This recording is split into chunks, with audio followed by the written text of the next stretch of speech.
Hey everyone, today we're going to talk about garlic, not only its culinary uses, but some medicinal uses you may not be familiar with. So let's just go ahead and dive into it. So with me today, I do have it minced in a dried form. It is very aromatic. It's actually filling up the room I'm filming in. And then I also have the bulbs, which a lot of you probably already have in your household kitchen. Now, a couple things I will notate, if you did want to grow this in your garden, be sure to plant it on the shortest day of the year and harvest it on the longest day of the year.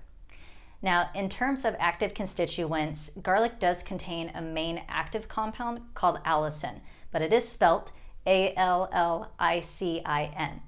Now, it also contains an amino acid like tryptophan, enzymes, albumin. It also has manganese, copper, iron, sulfur, and phosphorus. Now, in terms of vitamins, it actually does contain vitamin A as well as B1, B2, and C. Now, if you were to research garlic on your own, I'm sure there will be a really long paragraph describing its therapeutic actions. I'll only talk about some of them today, but by all means, feel free to dive more into it.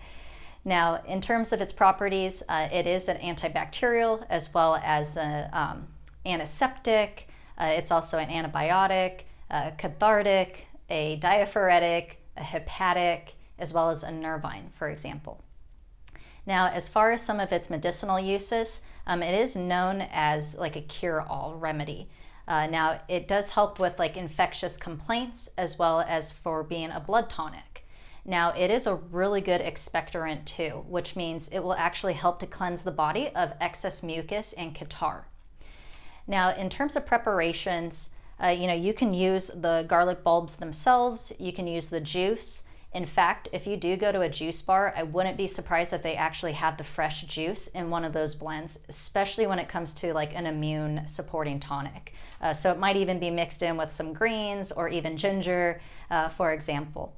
Now, beyond that, you can also use garlic in a syrup form or like an oil per se, as well as a tincture. Actually, kind of a fun fact too, if you visit a health food store, they will have a tincture, but it's more of an oil that you can actually drop in your ears, and it's mixed